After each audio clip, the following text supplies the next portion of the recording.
शिवलीला अमृत अध्याय 11 रुद्राक्ष महात्म्य भद्रसेन आख्यान रुद्राध्याय महात्म्य. श्री गणेशाय नमः. जे शिवभक्ती करतात, नित्यनेमाने शिवजींची पूजा करतात, श्री शिवलीला अमृत ग्रंथाच्या आवडीने श्रवण करतात, ते लोक धन्य होत. शिवप्रभूंच्या कृपेने त्यांचे जीवन सफल होते. रुद्राक्ष महात्म्य. महामुनी सूत शौनकादिकांना अद्भुतरम्य शिवलीला वर्णन करून सांगत होते. त्यांनी कथेच्या ओघात रुद्राक्ष महात्म्य सांगितले. म्हणाले, श्रोते हो, जे लोक अंगाला भस्म लावतात, रुद्राक्ष धारण करतात, त्यांची पुण्याई सांगताच येत नाही. ते त्रैलोक्यात धन्य असतात. जे सहस्र रुद्राक्ष धारण करतात, ते साक्षात शंकरच. इंद्रादी देव त्यांना वंदन करतात. त्यांच्या दर्शनाने अनेक जीवांचा उद्धार होतो. मनुष्याने दोन्ही दंडामध्ये प्रत्येकी 16 रुद्राक्षे धारण करावीत. शिखेला 1 रुद्राक्ष बांधावे. त्यावरून स्नान केल्याने त्रिवेणी संगमात स्नान केल्याचे पुण्य लाभते. दोन्ही मनगटामध्ये प्रत्येकी 12 रुद्राक्षे बांधावीत. याप्रमाणे कंठात 32, मस्तकाभोवती 24, तर कानाभोवती प्रत्येकी 6 रुद्राक्षे बांधावीत. गळ्यात 108 रुद्राक्षांची माळ घालावी. अशा प्रकारे रुद्राक्ष धारण करणे विशेष पुण्यफलदायी असते. त्यामुळे मनुष्य निर्दोष होतो. एकमुखी रुद्राक्षाचे पूजन केल्याने भाग्यवृद्धी होते. 5, 6, 8 आणि 14 मुखांचे रुद्राक्षे लक्ष्मीदायक असतात. रुद्राक्षांच्या माळेवर जप केल्याने सर्व मंत्र उत्तम प्रकारे फलप्रद होतात. रुद्राक्ष शिवस्वरूप असल्याने त्याचे पूजन हे शिवपूजनच असते. रुद्राक्षांचा महिमा अतिशय थोर आहे. मी तुम्हाला त्याविषयी कथा ऐकवतो. भद्रसेन आख्यान. भद्रसेन हे काश्मीर देशाचे अधिपती होते. ते प्रजाहितदक्ष, न्यायी, विवेकसंपन्न व ज्ञानी होते. त्यांनी लोकांना सुखात आनंदात ठेवले होते. म्हणूनच त्यांचे प्रजाजन, नातलग व त्यांच्या राज्यातील ब्राह्मण त्यांची मुक्त कंठाने प्रशंसा करत असत. त्यांच्या पत्नी सुंदर, धर्मशील, पतिव्रता आणि मृदुभाषिणी होत्या. त्यांचे प्रधानजी त्यांच्यासारखेच विद्वान, सत्यप्रिय आणि कर्तव्यदक्ष होते. भद्रसेन आणि त्यांचे प्रधानजी परस्परांच्या सल्ल्याने उत्तम प्रकारे राज्यकारभार करत असत. श्रोते हो, विद्यासंपन्न, आज्ञाधारक, गुणवान पुत्र, स्वामिनिष्ठ सेवक, कृपावंत, सर्वज्ञ, थोर मनाचे गुरु, प्रज्ञावंत, उदार, गुरुभक्त शिष्य, जाणकार, शास्त्रज्ञ, क्षमाशील वक्ता, चतुर, प्रेमळ, सावधान श्रोता, तारतम्याने वागणारा, उद्योगी, लक्ष्मंत, औदार्य संपन्न यजमान, उत्तम कुळाजन्म आणि सुंदर आरोग्यसंपन्न शरीर, या सर्व गोष्टी पूर्वपुण्यानेच प्राप्त होत असतात. भद्रसेन आणि त्यांचे प्रधान दोघेही शिवभक्त होते. त्यांनी अनेक शिवानुष्ठाने केली होती. त्या दोघांनाही पुत्र झाले. दोघेही समवयस्क होते. राजपुत्राचे नाव सुधर्म, तर प्रधानपुत्राचे नाव तारक असे होते. ते जन्मापासूनच निश्चिम शिवभक्त होते. ते शिवजींचे ध्यान करायचे. ते दोघे प्रेमळ, वितरागी, सत्संगतीत रममाण होणारे होते. दुर्जनांची संगत न आवडणारे असे होते. राजपरिवारातील सर्व मंडळी त्या दोघांचे कौतुक करायची. त्यांच्या माता त्यांना वस्त्रालंकारांनी सजवायच्या, पण या गोष्टी त्यांना जराही आवडत नसत. अलंकार काढून ठेवून ते दोघेही रुद्राक्षाच्या माळा घालत असत आणि सर्वांगाला भस्म लावणे हे त्यांचे आवडते काम होते. ते एकांत प्रिय असले तरी शिवजींची पूजा पाहणे, त्यांचे नामस्मरण करणे, कीर्तनात त्यांच्या लीला श्रवण करणे यांच्यात त्यांना विलक्षण रुची होती. 5 वर्षाच्या त्या एवढ्याशा बालकाचे ते जगावेगळे आचरण पाहून राजा आणि प्रधान दोघांनाही मोठे आश्चर्य वाटायचे. त्यांची लक्षणे पाहून ते चिंतामग्न व्हायचे. ती बालके शिक्षा करूनही ऐकत नव्हती, म्हणून दोघांनीही त्यांच्यापुढे हात टेकले होते. काय करावे हेच त्यांना सुचत नव्हते. अशा परिस्थितीत एके दिवशी योगायोगाने पराशर ऋषींचे आगमन झाले. त्यांच्याबरोबर इतरही तपस्वी ऋषी होते. पराशर हे वसिष्ठांचे नातू व कृष्णद्वैपायन व्यासांचे पिताजी. ते त्रिकालज्ञानी होते. त्यांच्यात प्रतिसृष्टी निर्माण करण्याचे अगाध सामर्थ्य होते. त्यांचे पिता शक्ती यांना राक्षसाने खूप त्रास दिला, म्हणून त्यांनी त्यांचा फार मोठ्या प्रमाणात संहार केला. तेव्हा पुलस्त्यांनी त्यांना विनंती करून राक्षस कुळाचा विनाश थांबवला. त्यामुळे रावणाधिक राक्षस वाचले. महायोगी शुक ज्यांचे नातू आहेत, ते पराशर ऋषी भद्रसेनांचे कुलगुरू होते. ते आल्याचे कळताच राजा प्रधानजीसह त्यांच्या स्वागतासाठी सामोरे गेले. त्यांना साष्टांग नमस्कार करून आदरपूर्वक प्रासादात नेले. त्यांची षोडशोपचारे पूजा केली. त्यांच्या समवेत आलेल्या सर्व ऋषींचेही उत्तम आदरातिथ्य केले. त्यांना वस्त्रे, आभूषणे देऊन गौरवले. प्रारंभिक वार्तालाप झाल्यावर त्यांनी पराशराने आपली चिंता सांगितली. म्हणाले, गुरुवर्य, माझे पुत्र सुधर्म आणि या प्रधानजीचे पुत्र तारक साधारणतः एकाच वयाचे आहेत, पण सर्वसामान्य मुले वागतात तशी त्यांचे वागणे दिसत नाही. या दोन्ही मुलांना राजविलास आवडत नाहीत. दागदागिने घालावेत, उंची वस्त्रे घालावीत, हाती घोड्यावरून हिंडावे, मौजमजा करावी, मस्ती करावी असेही त्यांना वाटत नाही. ते विरक्तासारखे वागतात, कोणाशी फारसे बोलतही नाहीत. अंगावर भस्म लावावे, रुद्राक्षांच्या माळा घालाव्यात, शिवजींचे ध्यान करावे असे त्यांचे जगावेगळे विचित्र छंद आहेत. हे त्यांचे वर्तन पाहून मला मोठी चिंता वाटते. ही मुले पुढे राज्यकारभार कसा करतील हेच कळत नाही. आता आपणच काही सांगा. राजांनी त्या दोन्ही मुलांना तिथे आणले. त्यांना पाहून पराशराने मंदस्मित केले. त्यांना जवळ घेऊन त्यांचे कोडकोतक केले, त्यांचे आंतरदृष्टीने अवलोकन केले आणि म्हणाले, राजा, हे दोघे कुमार शिवभक्त का आहेत ते सांगतो, ऐका. महानंदाची कथा. पूर्वी काश्मीर देशातील नंदीग्राम नावाच्या नगरात महानंदा नावाच्या एक गणिका राहत होत्या. मदनांनाही मोह पडेल असे त्यांचे सौंदर्य होते.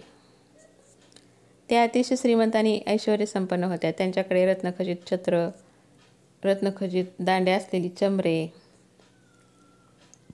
रत्नखचित पादुका, बहुमूल्य वस्त्रे,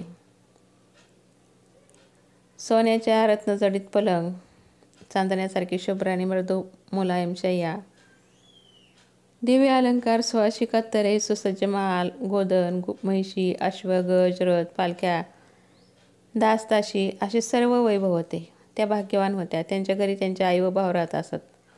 त्यांचे सुस्वर मधुर गायन ऐकून किन्नर तटस्थ होत असत, कोकिळ मौन धारण करत असत आणि श्रोते तल्लीन होऊन डोलत असत. त्यांच्या घरी राजे, महाराज व श्रीमंत लोक येत असत. त्यांच्या नृत्य कौशल्यास दाद देत असत. महानंदा घरी आलेल्या इच्छुकांना कामभोग देऊन तृप्त करत असत. गणिका असूनही त्या पतिव्रतेसारखा वागायच्या. त्या एका रात्रीसाठी ज्या पुरुषाची सेवा करायच्या त्या कालावधीत तोच आपला पती आहे असे समजून वागायच्या. त्यावेळी त्या अन्य कोणाचाही विचार करत नसत. मग भोग इच्छेने प्रत्यक्ष इंद्र जरी त्यांच्याद्वारे आले तरी उपयोग होत नसे. म्हणून त्यांचा सहवास लाभलेले राजे स्वतःला धन्य समजत असत.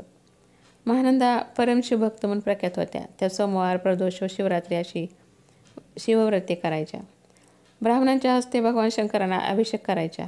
रोज 1 लक्ष बिल्वदलाने शिवजींची पूजा करायच्या. श्रावण मासात कोणती लिंगार्चन करायच्या. त्या उदार होत्या, दानशूर होत्या.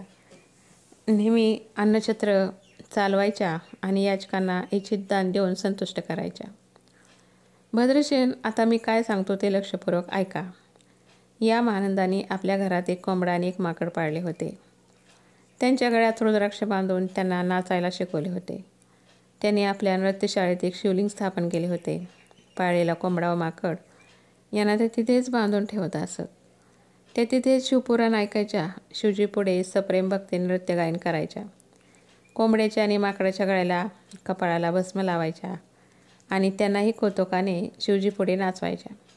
अशा प्रकारे त्यांच्या संगतीने त्या मूक प्राण्यांनाही शिवभक्ती घडत होती. एकदा शिवजींनी त्यांची परीक्षा घेण्याचे ठरवले. ते सौदागरांचे म्हणजे व्यापाऱ्याचे रूप घेऊन त्यांच्या सतनी गेले. ते इतके सुंदर होते की महानंदा त्यांच्याकडे पाहतच राहिल्या. त्यांनी त्यांचे हसून स्वागत केले. त्यांच्या हाताला धरून रत्नजडित पलंगावर बसवले. त्यांची पूजा केली. त्यांच्या हातात एक मौल्यवान कंकण होते. त्यांचे लक्ष त्याकडे गेले तेव्हा त्या उत्सुकपणे म्हणाल्या, ही स्वर्गातील वस्तू आहे असेच वाटते. हे विश्वकर्म्यांनीच बनवले असावे, कारण अशी अनुपम निर्मिती करणे मानवाला शक्यच नाही. ते ऐकून सौदागरांनी आपल्या हातातील ते कंकण काढून त्यांच्या हातात घातले. तेव्हा त्यांचा आनंद गगनात मावेना. त्या म्हणाल्या, हे कंकण जसे पृथ्वी मोलाचे आहेत तशी मी ही अत्यंत दुर्लभ अशी 32 लक्षणी नारी आहे. आजपासून 3 दिवस मी तुमची दासी आहे आणि तुमची एकनिष्ठेने सेवा करणार आहे. ते मान्य करून सौदागरांनी वस्त्रातून एक दिव्य शिवलिंग बाहेर काढले. ते इतके तेजस्वी होते की त्यापुढे सूर्यप्रभाही फिकी पडावी. महानंदा तल्लीन होऊन त्याकडे पाहतच राहिल्या व जय जय चंद्रमौळी असे म्हणून नतमस्तक झाल्या. सौदागर म्हणाले, महानंदा, मी शिवभक्त आहे आणि हे लिंग मला प्राणाहूनही प्रिय आहे. हे 3 दिवस नीट जपून ठेवा. आता एकच गोष्ट सांगतो. माझे व्रत अतिशय कठीण आहे, त्यामुळे दिव्य शिवलिंग बंगले वा दग्ध झाले तर मी जिवंत राहणार नाही. मी तत्काळ अग्निप्रवेश करीन. ते मान्य करून त्यांनी ते लिंग घेतले आणि ठीक आहे, मी काळजी घेईल असा शब्द देऊन ते आपल्या नृत्यशाळेत नेऊन ठेवले. रात्र झाली. एकमेकांच्या सहवासाचा आनंद घेऊन सौदागर आणि महानंदा उभयता झोपी गेली. काही वेळाने शिवजींनी आपले अभिनव लीला कर्तृत्व दाखवले. महानंदाच्या धैर्याची कसोटी पाहण्यासाठी त्यांनी निज मायेने नृत्यशाळेस आग लावली. अल्पावधीतच अग्नी भडकला. त्याने नृत्यशाळेला चौकडून वेढले. लोकगर्दी जमा झाली. महानंदाचे सेवक आणि दासी आग विझवण्याचा कसोशीने प्रयत्न करू लागल्या. ती गडबड ऐकून सौदागरांनी महानंदांना उठवले. म्हणाले, अहो उठा, तुमच्या घराला आग लागली आहे बघा. तेव्हा त्या खडबडून उठल्या आणि नृत्यशाळेकडे धावल्या. त्यांनी भडकलेल्या आगीत उडी घेऊन आधी कोंबड्याची व माकडाची मुक्तता केली. ते दोघे घाबरून वनात पळून गेले. तो अग्नी नृत्यशाळेला भस्म करूनच शांत झाला. सौदागर चिंतामग्न झाले. त्याने विचारले, काय हो, माझे दिवेलिंग जपून ठेवले आहेत ना? ते ऐकताच महानंदा घाबरल्या. ऊर पेटून आक्रोश करू लागल्या. म्हणाल्या, हाय रे दुर्दैवा, हे असे कसे घडले? नृत्यशाळेत ठेवलेले लिंगही भस्म होऊन गेले. आता मी काय करू? माझ्याकडून हा केवढा भयंकर अपराध घडला. त्या समयी त्यांच्या दुःखाला अंतच नव्हता. ते ऐकून सौदागर फारच व्यथित झाले. अरे रे, आज माझे दिव्य आत्मलिंग नष्ट झाले. आता जगण्यात काहीच अर्थ राहिलेला नाही. म्हणून मीही अग्निप्रवेश करून प्राणत्याग करतो असे म्हणून ते उठले. त्यांनी शुष्क काष्टे रचून अग्नी प्रदीप्त केला. एकदा महानंदाकडे पाहिले आणि ओम नमः शिवाय असे म्हणून त्या अग्निकुंडात उडी घेतली. ते पाहून लोक हळहळले. महानंदाच्या शोकाला पारावर राहिला नाही. महानंदांनी सौदागरांना 3 दिवसांच्या सेवेचा शब्द दिलेला होता आणि त्यांच्या स्वतःच्या धारणेप्रमाणे त्या 3 दिवसासाठी ते त्यांचे पती होते. आता त्यांचे निधन झाले होते, म्हणून त्यांनीही सहगमन करायचे ठरवले. त्याने ब्राह्मणाला बोलावून रोख द्रव्यासहित आपली सर्व संपदा त्यांच्याकडून लुटवली. आपला वाडा, गुरे, वासरे, अश्व, गज आदी सर्वच दान केले. स्नान करून शुभ्र वस्त्र धारण केले. सर्वांगी भस्म लावून रुद्राक्ष धारण केली व आपल्या शोकांना लाकडे रचून चिता प्रदीप्त करायला सांगितली. त्यांनी सर्वांचा अखेरचा निरोप घेतला. अग्नीला नमस्कार केला. हृदयात भगवान शंकराचे ध्यान केले आणि हर हर शंकर असा नामघोष करून निशंक मनाने भडकलेल्या चिताग्नीत उडी घेतली. तर काय आश्चर्य! त्याच क्षणी त्या भयंकर अग्निकुंडातून साक्षात कैलासनाथ प्रकट झाले.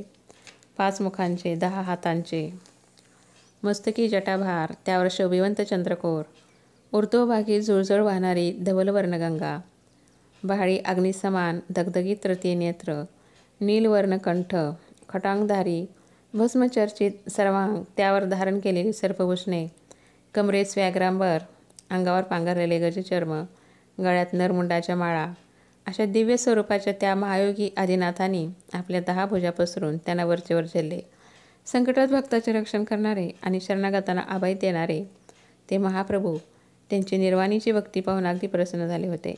ते म्हणाले, महानंदा, तुमचे सत्व पाहण्यासाठी मीच सौदागरांच्या रूपाने आलो होतो. मी तुमच्यावर प्रसन्न आहे. तुम्ही माझ्याकडून उत्तम वर मागून घ्या. तेव्हा त्या म्हणाल्या, देवा, तुमच्या दर्शनाने मी धन्य झाले आहे. अशीच तुमची कृपादृष्टी आम्हा बालकावर राहो. तुमच्याकडे तुमच्या प्राप्तीशिवाय काय मागावे?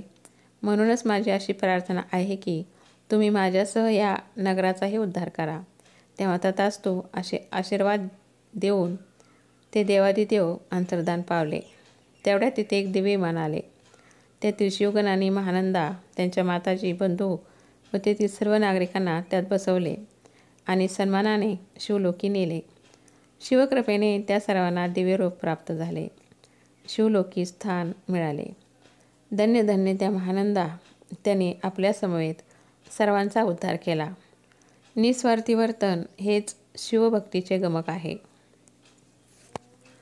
शिवलोकाची महती. सूत म्हणाले, श्रोते हो, या ठिकाणी निरुपम सुखाचे आगर अशा शिवलोकाबद्दल थोडक्यात सांगावेसे वाटते. तिथे आदिव्याधी नाहीत, तहानीचा व भुकेचा त्रास नाही, भेदबुद्धी नाही, काम क्रोधादी षड्विकार नाहीत, द्वंद्व नाही आणि दुःखही नाही. तेथे काया वाचा मनाची शुद्धता आहे. तेथील जल अमृतापेक्षा मधुर आहे. तेथे देववृक्षांची विस्तीर्ण वने आहेत. असंख्य कामधेनू आहेत आणि भक्तांसाठी चिंतामणी जडवलेली सुंदर निवासस्थाने आहेत. तेथे शिवभक्तांच्या मुखातून सहज एखादी इच्छा बोलली गेली तरी ते तात्काळ पूर्ण होते. शिवलोक अविनाशी आहे. भगवान शंकराच्या असीम कृपा प्रसादाने तिथे अक्षयस्थान म्हणजे शिवपद प्राप्त होते. पराकाष्ठेच्या शिवभक्तीमुळे महानंदांना ते पद लाभले. सुधर्म आणि तारक यांचे जन्मरहस्य. महानंदाच्या उद्धाराची कथा सांगून पराशर म्हणाले, भद्रशयन महानंदाने पाळलेला कोंबडा आणि माकड यांनी भस्म रुद्राक्ष ही शिववचने धारण केल्यामुळे त्यांना नरजन्म मिळाला आहे. ते आता राजपुत्र व प्रधानपुत्र म्हणून जन्माला आले आहेत. तुमचे पुत्र सुधर्म आणि प्रधानजीचे पुत्र तारक यांचे विरक्त वर्तन, एकांत प्रियता आणि यांना असलेली भस्म रुद्राक्षादिकांची आवड या सर्व गोष्टी यांच्या पूर्वजन्मातील संस्काराचा परिपाक आहेत. राजा हे दोन्ही कुमार डोळस आहेत. 32 लक्षणांनी युक्त आहेत. हे शिवभक्तीचा प्रचार प्रसार करतील, तुमचा उद्धार करतील. ते ऐकून राजा व प्रधानजीला परम आश्चर्य वाटले. दोघांनी पराशराला वंदन केले. भद्रसेन म्हणाले, गुरुदेव, असे सुपुत्र आमच्या उदरी जन्मले हे आमचे सद्भाग्य आहे. यांचे पूर्वजन्मव्रत सांगून तुम्ही आम्हाला खरोखरच उपकृत केले आहे. रुद्राध्याय महात्म्य. त्या समयी राजा भद्रसेनांच्या मनात राजपुत्राविषयी अधिक जाणून घेण्याची जिज्ञासा निर्माण झाली. ते म्हणाले, ऋषीवर्य, राजपुत्र सुधर्म आम्हाला किती नवस सायासानी झालेले आहेत हे आपण जाणता. हे माझे प्राण आहेत, तरी कृपा करून यांचे आयुष्यमान किती आहे, हे किती वर्षे राज्य करतील याविषयी काही सांगा. पराशर म्हणाले, राजा, प्रत्यक्ष प्रचितीला असेच बोलले पाहिजे, पण मी खरे बोलतो तर ते तुम्हाला सहन होणार नाही. ते तुम्हाला विषावून खोटं वाटेल. ते ऐकताच तुम्ही आणि तुमचे सभाजन दुःखी व्हाल. राजा म्हणाले, संकोच करू नका, जे असेल ते स्पष्ट सांगा. ते म्हणाले, राजा, आजपासून 7व्या दिवशी राजपुत्राला 12 वर्षे पूर्ण होतील. त्या दिवशी त्यांना मृत्यूयोग आहे. ते ऐकताच त्यांच्यावर जणू वज्राघात झाला. ते कोलमडले, मूर्छित होऊन एकदम धरणीवर कोसळले. प्रधानजींना रडू आले. सभेतील मान्यवर दुःखसागरात बुडाले. अंतःपुरातील राजस्त्रियांनी तर मोठाच आकांत मांडला. पराशरांनी भद्रसेनांना सावरले. त्यांना सावध केले व म्हणाले, राजा, धैर्य सोडून कसे चालेल, म्हणून स्वतःला सावरा आणि मी काय सांगतो ते लक्षपूर्वक ऐका. जेव्हा पंचमहाभूती नव्हती, चंद्र सूर्य नव्हते, मायामय विकार नव्हते, तेव्हा सर्वत्र ब्रह्मच होते. तेच शिवतत्व होय. त्या सनातन परब्रह्मांच्या ठाई मी ब्रह्म आहे असे जे पहिले स्मरण झाले, त्यातूनच शिवइच्छेने महतत्व आणि त्रिविध अहंकार उगमपासून सृष्टीचा पसारा वाढला. हे सृष्टिकार्य व्यवस्थित चालावे म्हणून त्या ब्रह्मरूप शिवजीने आपल्या सत्वांशाने विष्णू, रजांशाने ब्रह्मदेव आणि तमांशाने रुद्रांची निर्मिती केली. त्यांनी ब्रह्माजीला सृष्टी रचना करायला सांगितली. तेव्हा ते म्हणाले, स्वामी, मला सृष्टी रचनेचे ज्ञान नाही, मी काय करू. तेव्हा आदिपुरुष शिवजींनी त्यांना 4 वेद सांगितले. त्यानंतर रुद्राध्याय सांगितला. त्याचे महत्त्व सांगताना ते म्हणाले, रुद्राध्याय अत्यंत पवित्र असून हा 4ही वेदांचे सार आहे. या रुद्राध्यायापेक्षा गुह्य असे ज्ञान त्रिभुवनात नाही आणि याहून मोठे साधनही नाही. हा शिवरूप आहे, म्हणून हा काळजीपूर्वक जतन करा. जे याचे श्रवण पठण करतील ते पावन होतील. त्यांच्या दर्शनाने अन्य जीव तरून जातील. त्यानंतर ब्रह्माजींनी सप्तर्षींना या अध्यायाचा एकांतात उपदेश केला. त्यांच्यापासून संप्रदाय परंपरेने तो भूलोकी आला. याहून श्रेष्ठ जप नाही, तप नाही वा ज्ञानही नाही. जो रुद्राध्यायाचे नित्य पठण करतो त्याच्या दर्शनाने तीर्थे पावन होतात. स्वर्गातील देवही त्याचे दर्शन घेऊ इच्छितात. रुद्राध्यायाचा महिमा अगाध आहे, त्याचे वर्णन करता येत नाही. एकदा रुद्राध्यायाची उपासना एवढी वाढली की पुण्यवृद्धी होऊन लोक शिवलोकी जाऊ लागल्यामुळे यमपुरी ओस पडली आणि यमदूतांना काहीच काम उरले नाही. त्यामुळे यमधर्मांना मोठी चिंता वाटू लागली. सृष्टीच्या अनादी काळापासून चालत आलेली उत्पत्ती स्थिती लयात्मक रचना बिघडू नये म्हणून त्यांनी ब्रह्माजीला साकडे घातले. तेव्हा त्यांनी अभक्ती नामक कृत्या निर्माण केली. ती कुतर्कवाद्यांच्या मनात शिरली. त्यामुळे ते शिवजींचा द्वेष करू लागले, शिवभक्तांचा मत्सर करू लागले. अशा कुकर्मी लोकांना मरणोत्तर दुर्गती प्राप्त होऊ लागली. ते यमलोकी महाभयंकर नरकात पडू लागले. यमराजाने आपल्या दूतांना जे पापमती दुर्जन भगवान शंकराचा द्वेष करतात त्यांना अल्पायुष्य करा, त्यांना नाना प्रकारे त्रास द्या, हरिहरामध्ये भेद करणाऱ्यांना नरकात घाला, ज्यांना रुद्राध्याय आवडत नाही त्यांना कुंभीपाक नरकात लोटून भयंकर यातना द्या, पण जे लोक रुद्राध्यायीच्या अनुष्ठाने करतात त्यांच्या वाटेला जाऊ नका, त्यांना दीर्घायुष्य करा, अशी स्पष्ट आज्ञा दिली होती. अशा प्रकारे रुद्राध्यायाचे महात्म्य विशद करून पराशर भद्रसेनांना म्हणाले, राजा चिंता करू नका. आजपासून 7 दिवस शिवजींना अभिषेक करून रोज 10,000 रुद्रावर्तने करा किंवा 100 घट स्थापन करून त्यातील जल रुद्राने अभिमंत्रित करा. दिव्य तरुणच्या पल्लवाने त्या मंत्रोक्त जलाचे तुमच्या पुत्रावर अभिषिंचन करा, म्हणजे शिवकृपेने त्यांचा मृत्यूयोग टळेल. ते ऐकून त्यांना हायसे वाटले. त्यांनी पराशरांचे पाय धरले व म्हणाले, काळ, मृत्यू, भय आणि शोक यांच्यापासून केवळ गुरुच रक्षण करू शकतात, अन्य कोणातही ते सामर्थ्य नाही. तुम्ही ऋषिकुळामध्ये अधिकाराने, ज्ञानाने आणि तपश्चर्याने सर्वश्रेष्ठ आहात, म्हणून माझी तुम्हाला अशी विनंती आहे की तुम्हीच या रुद्रा अनुष्ठानाचे आचार्य व्हा. तुमच्या मार्गदर्शनानुसार सर्व सिद्धता करण्यात येईल.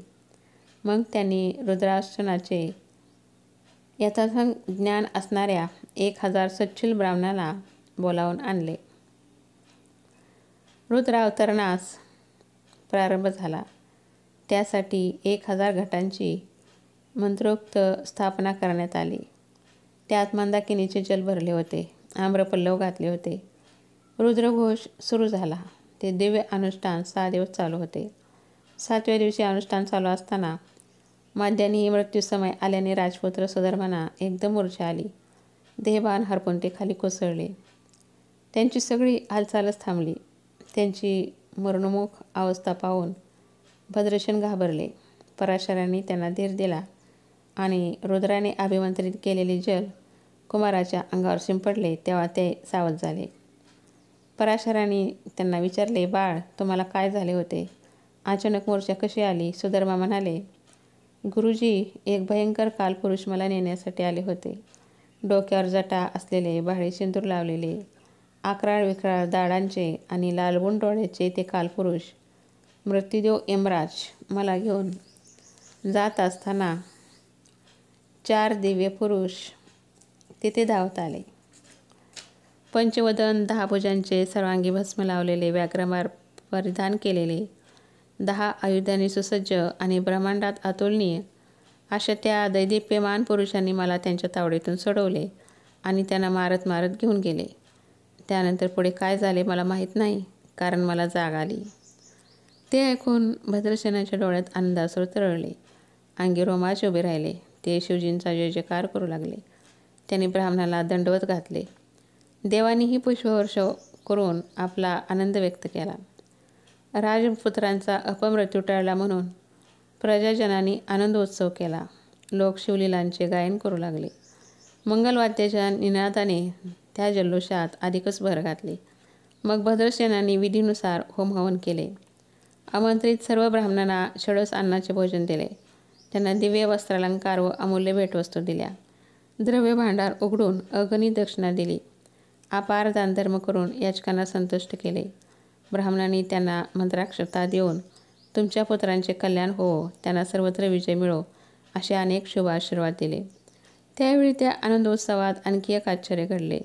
सुगंधी पुष्पवृक्षांच्या वनात वसंत ऋतूचे आगमन व्हावे. स्वर्गातील गंगा काशीला यावी. अपर्णांनी पांढऱ्या कमल पुष्पांनी शिवार्चन करावे.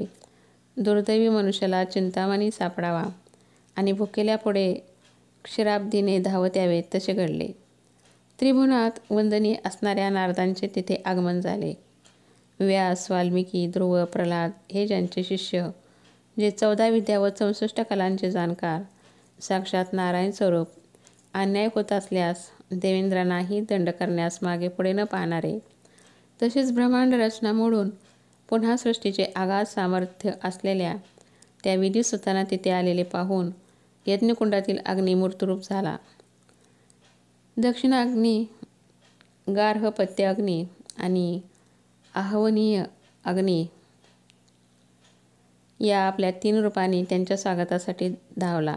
भद्रसेन, त्यांचे प्रधानजी पराशर आणि उपस्थित ब्रह्मवृंदाच्या आनंदाला पारावर उरला नाही. सर्वांनी त्यांना वंदन केले. भद्रसेनांनी दिव्य आसनावर बसून नारदांची पूजा केली. प्राथमिक पाहुणचार झाल्यावर त्यांनी त्यांचे क्षेमकुशल विचारले. मग हात जोडून म्हणाले, देवर्षी, आपणास आतेंद्रिय दृष्टी आहे. आपण त्रिभुवनात संचार करता, म्हणून इथे येण्यापूर्वी आपण एखादी अपूर्व गोष्ट पाहिली असल्यास तिच्याविषयी काही सांगा. नारद म्हणाले, राजा, इथे येताना मार्गामध्ये मला 5 मुखे व 10 हात असलेले अत्यंत तेजस्वी असे 4 शिवदूत दिसले. ते कालपुरुषांना बांधून नेत होते. धन्य धन्य ते रुद्रानुष्ठान. त्याने तुमच्या पुत्रांचा अपमृत्यू टळला. त्यांच्या रक्षणासाठी त्या परम कृपाळू शिवजींनी स्वतःच्या पुत्रांना म्हणजेच वीरभद्रांना पाठवले होते. ते मृत्यूंना जाब विचारत होते. भद्रसेनांच्या या पुत्रांचे आयुष्य 10,000 वर्षे आहे आणि हे सार्वभौम राजा होणार आहेत. मग तुम्ही कोणाच्या आज्ञेने यांना नेत होतात? तुम्हाला रुद्रमहिमा माहीत आहे ना? मग शिवाज्ञेचे उल्लंघन करण्याचे धाडस केलेतच कसे? तेव्हा कालपुरुष यमराजही विचारात पडले. त्यांनी चित्रगुप्ताकडे चौकशी केली. ते म्हणाले, सुधर्माची पत्रिका मी स्वतः वाचली आहे. त्यांना 12व्या वर्षी मृत्यूयोग होताच. पण रुद्रानुष्ठानाच्या महापुण्याईने तो कुयोग टळला आहे. यमधर्मांना आपली चूक कळून आली. नकळत घडलेल्या अपराधाबद्दल त्यांनी वीरभद्रांची क्षमा मागितली. तेव्हा कुठे त्यांनी त्यांना जाऊ दिले. ते ऐकताच भद्रसेनांनी नारदांना साष्टांग वंदन केले. ते निघून गेल्यावर त्यांच्या सूचनेनुसार भद्रसेनांनी पुन्हा सहस्त्र रुद्रावर्तने केली. त्या निमित्ताने नगरीत मोठा उत्सव केला. या रुद्राध्यायाबद्दल अधिक काय सांगावे? त्याची 100 आवर्तने केल्याने मनुष्य शतायुषी होतो. याचे महात्म्य सांगणाऱ्या या 11व्या अध्यायाचे नित्य पठण केल्याने मनुष्य निर्दोष होतो. शिवचिंतनाने तो स्वतःच शिवस्वरूप होतो. याच देही मुक्त होतो. त्याच्या चरणतीर्थाने अनेकांचा उद्धार होतो. पराशरांनी योग्य वेळी योग्य मार्गदर्शन करून आपल्या पुत्रांना सर्वार्थाने सुखरूप केले, म्हणून भद्रसेनांनी त्यांचा मोठा सन्मान केला. त्यांना अपार धन देऊन संतुष्ट केले. त्यांनीही राजपरिवाराला अनेक आशीर्वाद दिले. भद्रसेनांचे हे आख्यान जे वाचतील त्यांना दीर्घायुष्य व उत्तम संतती प्राप्त होईल. त्यांना कलिकाळाचे भय राहणार नाही. त्यांना मरणोत्तर शिवलोकी गती मिळेल. या कथेत भावभक्तीने श्रवण पठण केले तर 1000 कपिला गायी दान दिल्याचे पुण्य लाभेल. अभक्ष्यभक्षण, मद्यपान, ब्रह्महत्यादी महापातके नष्ट होतील. या अध्यायाचे त्रिकाळ वाचन केल्याने गणांतरे दूर होतील. कलियुगात शिवकीर्तनाचा महिमा विशेष आहे. शिवकीर्तनरूपी अनुष्ठाने आयुष्यहीन म्हणजेच अल्पायुष्य लोकांना केल्याने दीर्घायुष्य लाभते. पुढे भद्रसेनांनी सुधर्मांचा राज्याभिषेक केला. प्रधानपुत्र तारकांना युवराजपद दिले. त्यानंतर प्रधानजींना बरोबर घेऊन ते तपश्चर्येसाठी वनात गेले.